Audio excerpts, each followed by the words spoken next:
Thank you.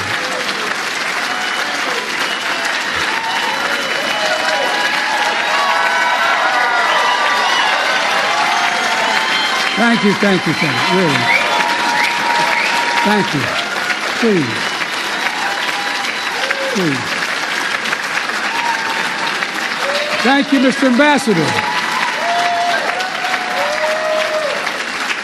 Mr. Ambassador, thanks for that introduction, and above all, for your friendship over the years.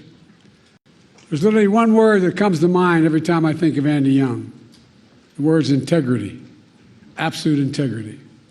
And thank you to the Johnson family for carrying forward the legacy of a truly great president and first lady. Your mom was incredible as well.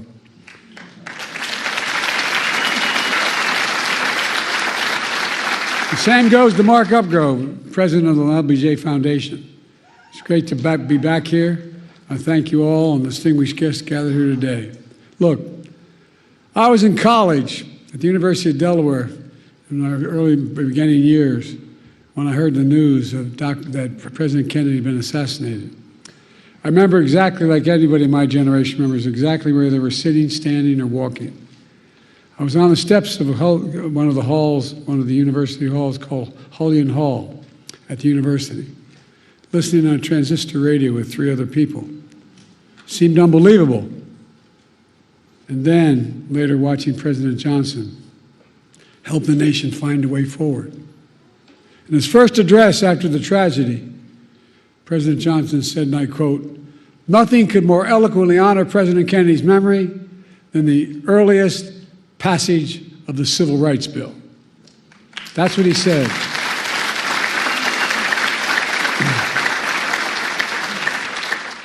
As a kid coming up, I always admired President Johnson for his public service, whether it was a school teacher in South Texas, master of the United States Senate, historic vice president and president. His philosophy was simple. In a great society, no one should be left behind. He'd say, it's time for us to come to see that every American gets a decent break and a fair chance to make good.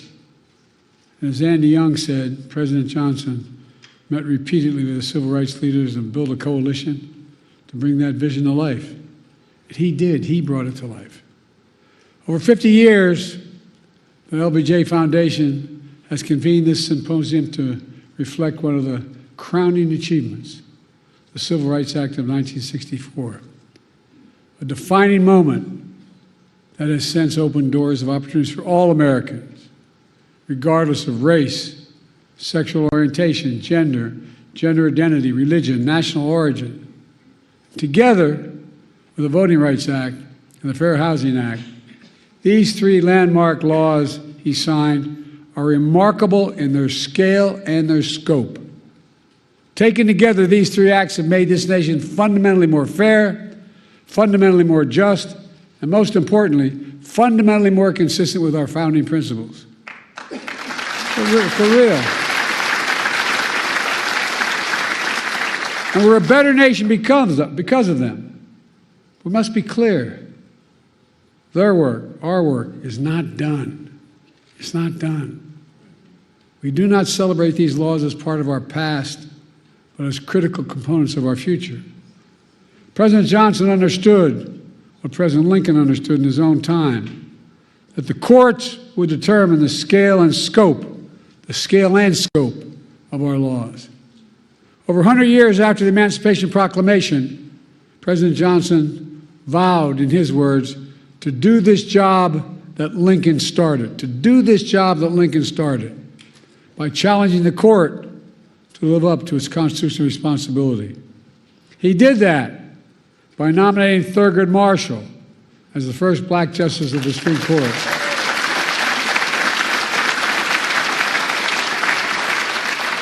And by aggressively defending civil rights throughout the courts. But now, we live in a different era. In recent years, extreme opinions that the Supreme Court has handed down have undermined long-established civil rights principles and protections. 2013, the Supreme Court in Shelby County case gutted the Voting Rights Act, opening the floodgates to a wave of restrictive voting laws that have seen states across the country pass. In 2022, the court overruled Roe v. Wade and the right to choose that had been the law of the land for 50 years. 50 years. The following year, the same court eviscerated affirmative action, which had been upheld and reaffirmed for nearly 50 years as well. And now, there's an extreme movement and agenda called Project 2025. Well, by the way, they're serious, man.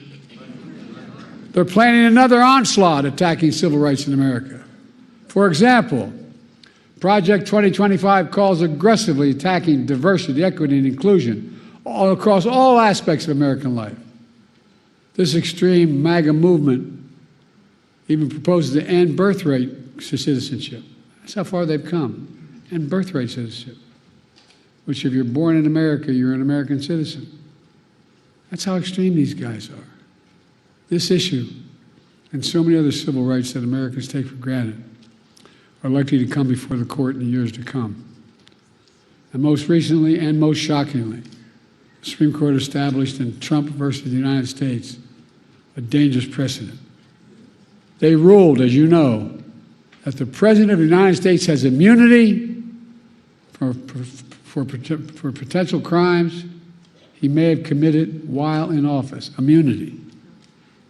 This nation was founded on the principle there are no kings in America. Each of us is equal before the law. No one is above the law. And for all practical purposes, the court's decision almost certainly means that a president can violate their oath, flout our laws, and face no consequences. Here's what Justice Sotomayor, Supreme Court Justice, wrote in her dissent, and I quote, "Under the majority's reasoning, the president now will be insulated from criminal prosecution. Orders a Navy SEAL Team 6 to assassinate a political rival. Immune. Organizes a military coup to hold on to power. Immune. Takes a bribe in exchange for a pardon. Immune. In every use of official power, the president is now a king above the law." Just what Justice Sotomayor wrote in her dissent. Folks, just imagine what a president could do in trampling civil rights and liberties given such immunity. The court's being used to weaponize an extreme and unchecked agenda. This decision is a total affront to the basic expectations we have for those who wield the power in this nation, that they are expected to be wholly accountable under the law. The president is no longer constrained by the law, and only limits on abuse of power will be self-imposed by the president alone. That's a fundamentally flawed view and a fundamentally flawed principle, a dangerous principle.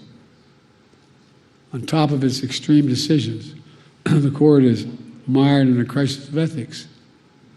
These scandals involving the justices have caused public opinion to question the court's fairness and independence that are essential to faithfully carrying out its mission of equal justice under the law. For example, there are documented reports of a decades-long effort to reshape the judiciary, including the Supreme Court backed by shadow special interests that also support Project 2025. Undisclosed gift to justice is worth hundreds of thousands of dollars from wealthy benefactors who have interest before the very court they're contributing to. Conflicts of interest from those connected to January 6th insurrectionists. And a blatant attack on nominating and confirming justices of the court itself. Do you all remember when Justice Scalia died in February of 2016? And the Republicans blocked the president's nomination, President Obama's nomination, to fill that vacancy for nearly a year by making up an entirely new standard that there be no confirmations of the court during an election year. But then, when Justice Ginsburg died in 2020, Republicans rushed through the President Trump's nominee at the very same time votes are being cast in an election that Trump would lose. It's outrageous.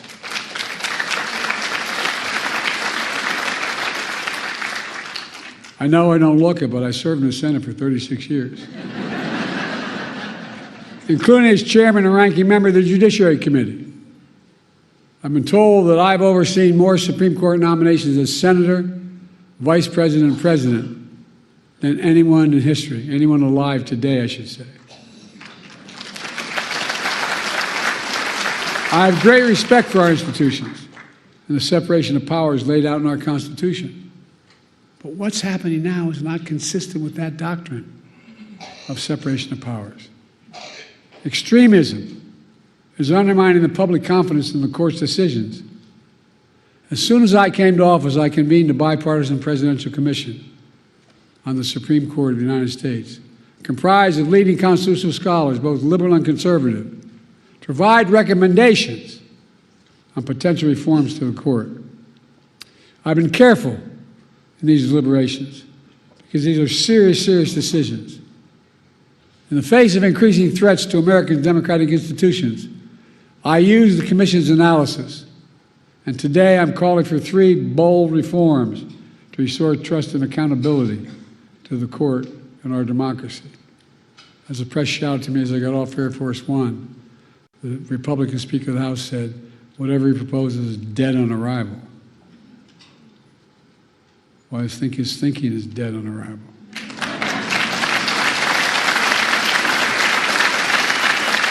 First, I'm calling for a constitutional amendment called No One is Above the Law Amendment. It holds, and I mean this sincerely, it holds that there's no immunity for crimes former president committed while in office. I share our founders' belief that the president must answer to the law. The president is accountable in the exercise of the great power of the presidency. We're a nation of laws, not kings and dictators.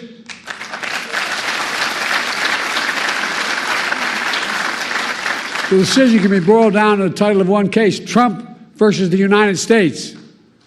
The court asserted it was making a ruling for the ages. That isn't true. The court made a ruling for one, a former president.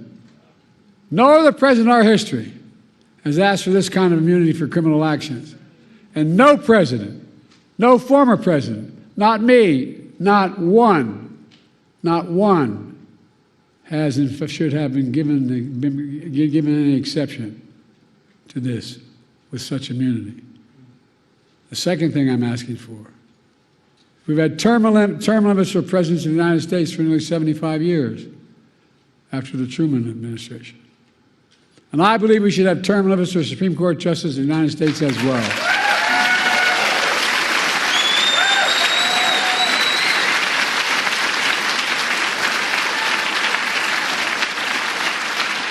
In fact, the United States is the only major constitutional democracy that gives lifetime seats in their high court. Term limits would help ensure that the court membership changes with some regularity.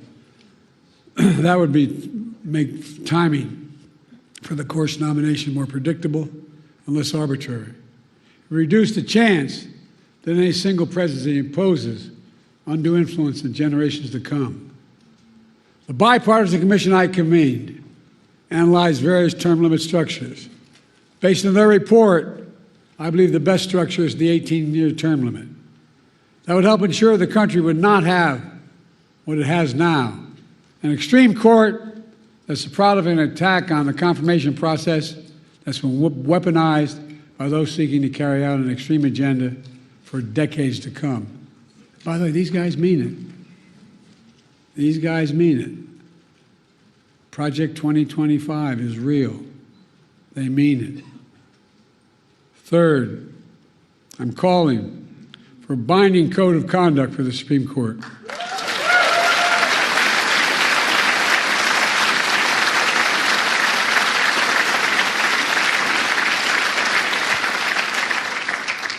Supreme Court's current ethics code is weak and, even more frightening, voluntary.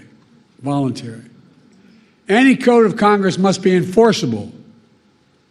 Under the reform I propose, justice would be required to disclose gifts, refrain from public political activity, recuse themselves in cases in which they or their spouses have a financial or other conflict of interest.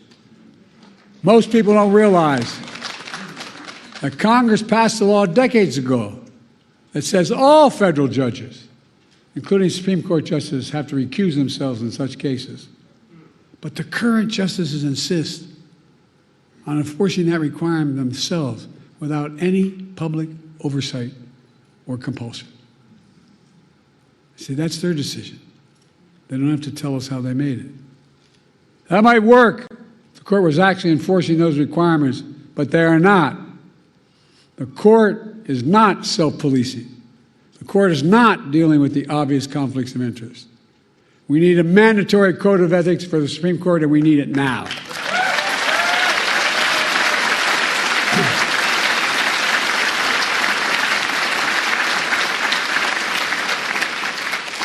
My fellow Americans, based on all my experience, I'm certain we need these reforms.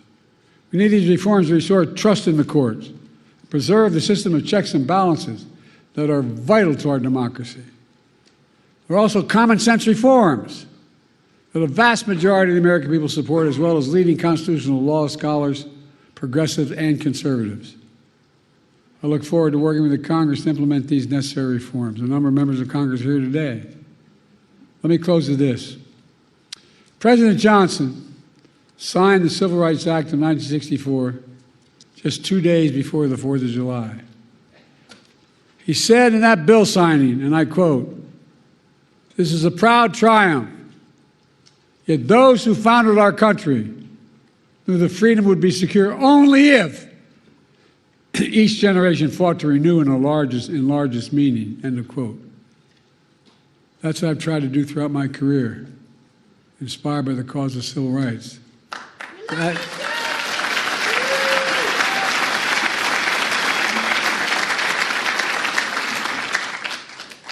That's what got me involved initially.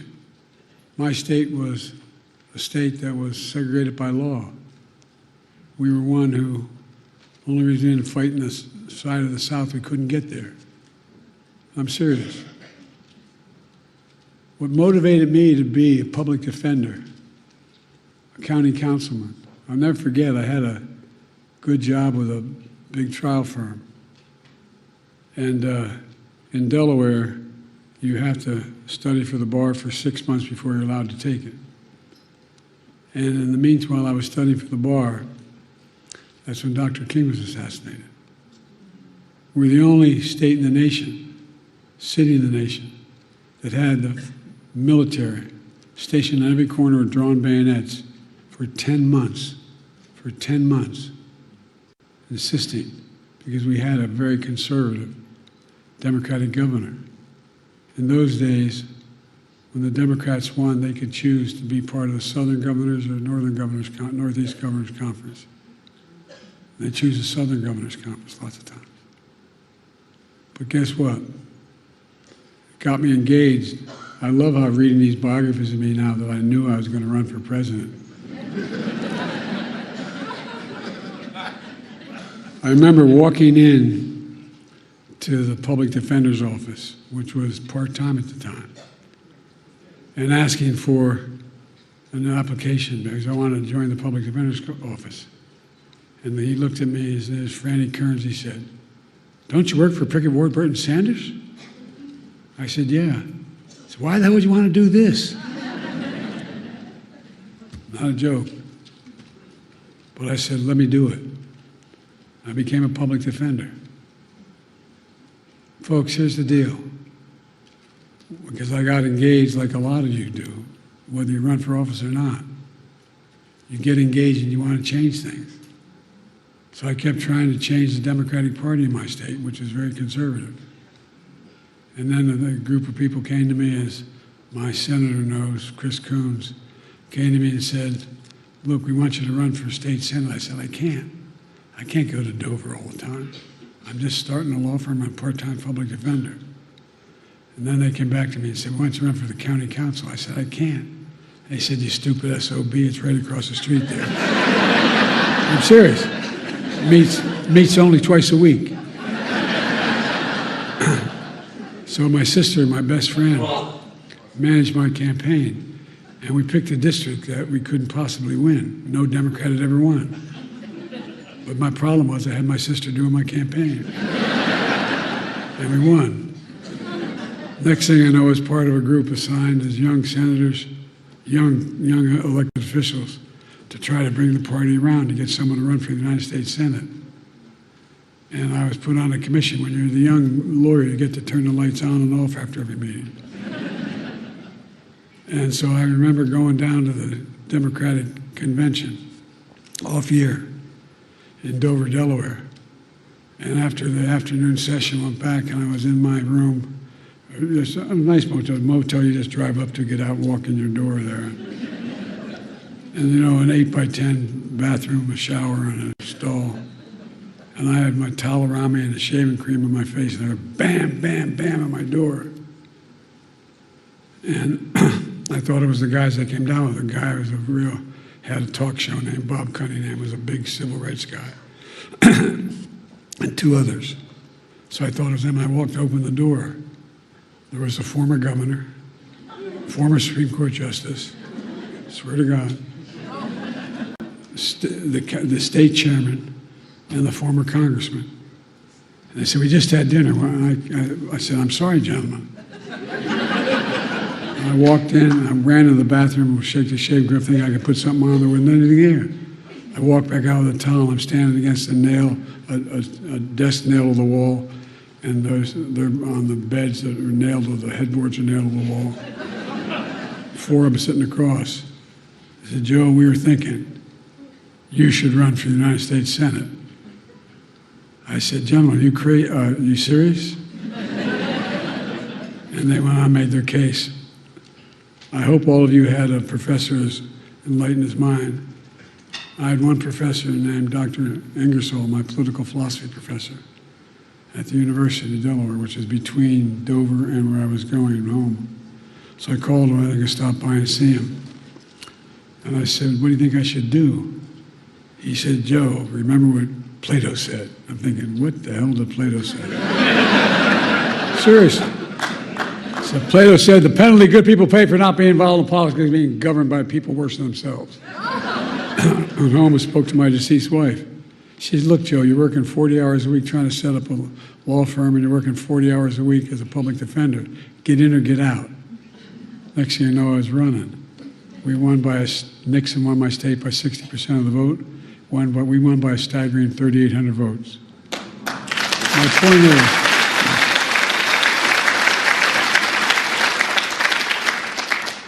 I didn't know what the hell I was doing. But look, and I went on to be able to I had to wait a little bit to be sworn in. You got to be 30 to be sworn in. And then I was the vice president, the first African-American president in American history.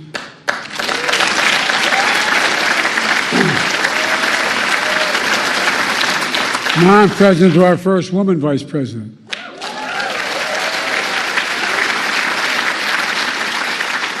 I've made clear how I feel about Kamala, and she's been an incredible partner to me, a champion of civil rights throughout her career. And she'll continue to be an inspiring leader and project this very idea of America. The very idea that we're all created equal and deserve to be treated equally throughout our lives. We've never fully lived up to that, but we've never walked away from it. We've never walked away because leaders like Lyndon Baines Johnson, my fellow Americans, in 2 years we'll commemorate the 250th anniversary of the signing of the Declaration of Independence. That July 4th of 2026 will be a moment not only about our past, but about our future. Imagine that moment and ask yourself, what do we want to be? We can and must be protected and expand our civil rights in America. We can and must prevent the abuse of presidential power and restore faith in the Supreme Court. We can and must strengthen the guardrails of democracy. We must have to remind ourselves who we are.